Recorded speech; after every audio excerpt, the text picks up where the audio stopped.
Yes breaking చూస్తున్నాం. తమిళనాడులో మరో రాజకీయ పార్టీ పుట్టుకొస్తోంది. బీజేపీకి గుడ్ బై చెప్పిన అన్నామలై కొత్త రాజకీయ పార్టీని పెడుతున్నారని ప్రకటించారు. కొత్త రాజకీయ ఉద్యమం మొదలు పెడుతున్నారన్నారు. తమిళనాడు అభివృద్ధి కోసం కృషి చేస్తానని తెలిపారు.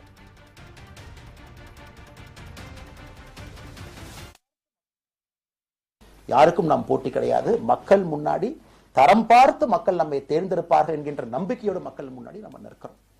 அடுத்த இன்னொரு கேள்வி கேட்டீங்க, அமித்ஷாஜி அவங்கள நீங்க பாத்தீங்க, போட்டோலாம் வந்துச்சு, என்ன விஷயம் அப்படின்னு.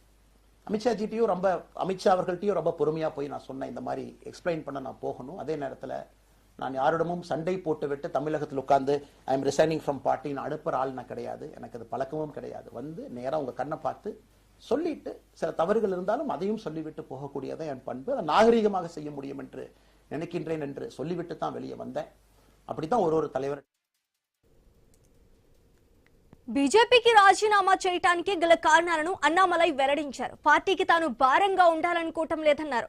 18 నెలలుగా బీజేపీతో విభేదాలున్నాయని తెలిపారు. తమిళనాడులో బీజేపీ ఒంటరిగా పోటీ చేయాలని ఆశించారన్నారు. మార్పు కోసమే బీజేపీలో చేరారని చెప్పారు. సమాజంలో మార్పు తేవాలని భావించారన్నారు.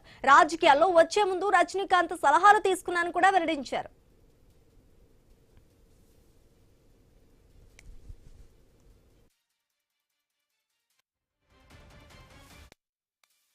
யாருக்கும் நாம் போட்டி கிடையாது. மக்கள் முன்னாடி தரம் பார்த்து மக்கள் நம்மை தேர்ந்தெடுப்பார்கள் என்கின்ற நம்பிக்கையோடு மக்கள் முன்னாடி நம்ம நிற்கிறோம். அடுத்த இன்னொரு கேள்வி கேட்டீங்க, அமித்ஷாஜி அவங்கள நீங்க பாத்தீங்க, போட்டோலாம் வந்துச்சு, என்ன விஷயம் அப்படின்னு.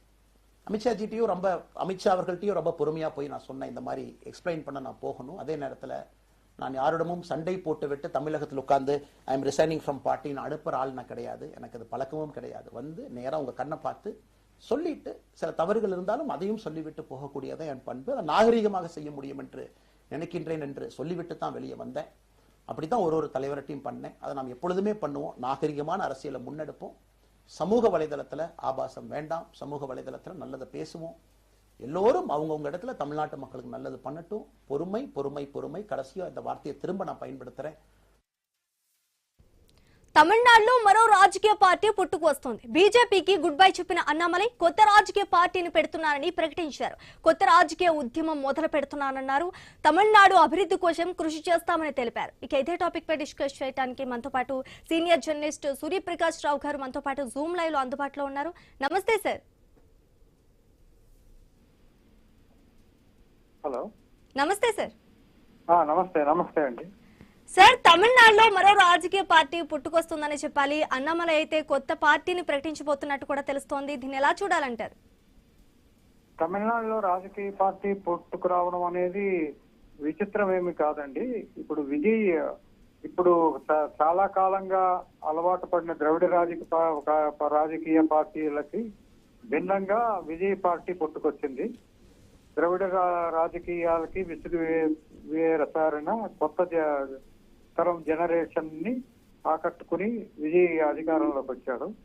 ద్రవిడ పార్టీలలో కూడా అన్నాడీఎంకే దాదాపు చీలిపోయిన పరిస్థితి ఉన్నది. ఎందుకంటే కొన్ని తరాలుగా అదే పాతపడిన సిద్ధాంతాలతోటి, తర్వాత ముఖ్యంగా ప్రాంతీయవాదంతో అది ఇదైపోయిన రాజకీయాలకి భిన్నమైన వాతావరణాన్ని ప్రజలు కోరుకుంటున్నారు అని విజయ్ పార్టీ నిరూపించింది. కాబట్టి బీజేపీతో కలిసి కొంతవరకు ప్రయాణం చేసిన అన్నామలై ఇప్పుడు అదే స్ఫూర్తితోటి కొత్త పార్టీ వైపు అడుగులు వేస్తున్నాడని అనుకోవచ్చు. హలో సార్, చెప్పండి సార్. ఎప్పుడు అదే విధంగా రాజకీయాల్లోకి వచ్చే ముందు రజనీకాంత్ సలహాలు తీసుకున్నారని అన్నామలై అయితే చెప్పడం జరుగుతోంది. దీన్ని ఎలా చూడాలంటారు? అంటే అతను సీనియర్ కాబట్టి రాజకీయాల్లో కాకపోయినా ప్రజల నాడు తెలిసిన నాయకుడిగా ఆయన రజనీకాంత్ సలహాలు తీసుకున్నాడు. రాజకీయ అనుభవం రజనీకాంత్ లేకపోయినా ప్రజల నాడి తెలుసు, ఎట్లాగా వాళ్ళ నాడిని పట్టుకుని ఎలాగ ముందుకు వెళ్ళాలనే విషయంలో ఆయన రజనీకాంత్ సలహాలను తీసుకున్నాడు. కానీ బీజేపీ సిద్ధాంతాల వైపు ఆకర్షితుడై అట్లాంటి ద్రవిడ రాజకీయాలకి భిన్నమైన రాజకీయ వాతావరణం సృష్టించాలని ఆయన ముందు బీజేపీతో కలిశాడు. చాలా వరకు ప్రజలు బీజేపీ పట్ల మొగ్గు చూపడానికి, అక్కడ తమిళనాడులో ఓటు బ్యాంకు శాతం పెరగడానికి కూడా ఆయన చాలా వరకు అన్నామలై కృషి కారణమైంది. అయితే ఆయన ఏంటంటే ఎథిక్స్ పాలిటిక్స్ అనే ఒక కొత్త సిద్ధాంతాన్ని ప్రతిపాదిస్తున్నాడు. అంటే రాజకీయాలలో నైతిక విలువలు అనేది ప్రధానం. ఆ దిశగా ఆయన కొత్త రాజకీయవేత్తలకు కూడా ఒక శిక్షణనిచ్చి రాజకీయాల్లోని ఒక కొత్త శకాన్ని ఆవిష్కరించడానికి ప్రయత్నిస్తున్నాడు. అదే దిశగానే రాజకీయ పార్టీ ఉంటుందనే సంకేతాన్ని ఈ రోజు లైవ్ టెలికాస్ట్ లో ఇచ్చారు. హలో, ఓకే సూర్యప్రకాష్ గారు, గత అసెంబ్లీ ఎన్నికల ముందు వరకు కూడా పదవి అన్నామలై అయితే తమిళనాడులో బీజేపీ రాజకీయాల్లో అధ్యక్షులుగా ఉండటం జరిగింది. మరి అది కూడా ఇదొక కారణం అంటారా? కాదు, అతను ఇప్పుడు లైవ్ లో చెప్పాడు. అతను గత ఎన్నికలకి ప్రకటించడానికి ముందే తన నిర్ణయాన్ని ఆంతరికంగా వాళ్ళకి అమిత్ షాకి పార్టీ అధిష్టాన వర్గానికి తెలియజేశారు. అయితే వాళ్ళు 18 నెలలు ఎన్నికలు అయ్యే వరకు కొంచెం ఓపిక పట్టమని అడగడం జరిగింది. అందుచేత ఆయన ఎంతవరకు వేచి ఉండి ఈ విజయ ప్రభుత్వం ఏర్పడిన తర్వాత బీజేపీ దీని పార్టీ అధ్యక్ష పదవికి బీజేపీ సభ్యత్వానికి రిజైన్ చేసి బయటకు వచ్చారు. ఆయన క్లియర్ గా చెప్పాడు.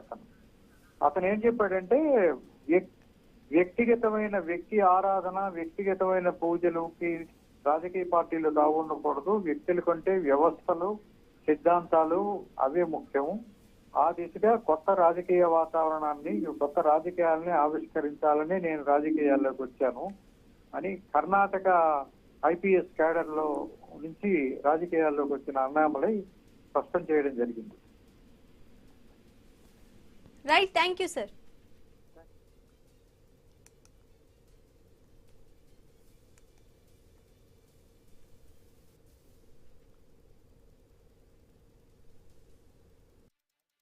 கிடையாது. மக்கள் முன்னாடி தரம் பார்த்து மக்கள் நம்மை தேர்ந்தெடுப்பார்கள் என்கின்ற நம்பிக்கையோடு மக்கள் முன்னாடி நம்ம நிற்கிறோம்.